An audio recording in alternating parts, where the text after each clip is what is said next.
जब भी राजस्थान की मिट्टी, उसकी खुशबू, वहाँ के किसान, जवान और विकास की बात होती है तो एक नाम सबसे पहले सामने आता है, राजेश पायलट। मैं राजेश पायलट, जो लोकसभा का सदस्य निर्वाचित हुआ हूँ, ईश्वर की शपथ लेता हूँ कि मैं विधि द्वारा स्थापित भारत के संविधान के प्रति सच्ची श्रद्धा और एक ऐसा नेता जो दिल्ली की सत्ता में बैठा लेकिन जड़ों से जुड़ा रहा, एक ऐसा इंसान जिसकी आखिरी सांस तक आवाज थी, जय जवान जय किसान। छोटे से गांव में जन्मे, खेत की मेड़ों पर दौड़ते हुए, बैलगाड़ी की लकड़ी से खेलते हुए जिनके सपने आकार लेने लगे, पर ये आम सपने नहीं थे।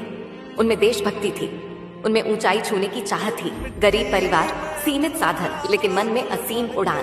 पहले उन्होंने भारतीय वायुसेना, इंडियन एयरफोर्स ज्वाइन की। 1971 की जंग में उन्होंने दुश्मन के इलाके में घुसकर शौर्य दिखाया, पर उन्हें सिर्फ आसमान जीतना नहीं था, उन्हें जमीन की लड़ाई भी लड़नी थी। देश के किसानों की पीड़ा, युवाओं की बेरोजगारी और गांवों की उपेक्षा उन्हें चैन से बैठने नहीं देती थी। कांग्रेस पार्टी को जब ऐसे चेहरों की तलाश थी जो भारत को भविष्य दे सके, तब उनका ध्यान राजेश पायलट पर गया। 1980 में वे कांग्रेस पार्टी से लोकसभा चुनाव जीते और फिर कभी पीछे मुड़कर नहीं देखा।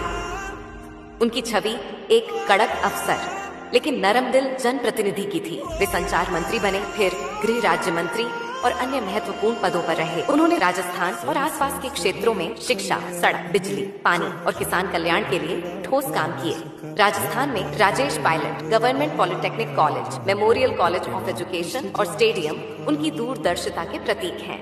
उन्होंने किसानों की आवाज को ताकत दी, राजमार्गों का विस्तार कराया, गांव-गांव बिजली पहुंचाई, पेयजल और आवास योजनाओं को गति दी। और फिर 11 जून साल 2000 में एक सड़क हादसे में देश का ये लाल हमसे जुदा हो गया। जब उनका पार्थिव शरीर दिल्ली एयरपोर्ट लाया गया तो सिर्फ भीड़ नहीं, जनसमूह उमड़ा और वो हमेशा के लिए अमर हो गए। आज सचिन पायलट सिर्फ एक नेता नहीं, बल्कि उस परंपरा के सूत्रधार है जिसने खेत में हल चलाया और संसद में जनमानस की आवाज उठाई।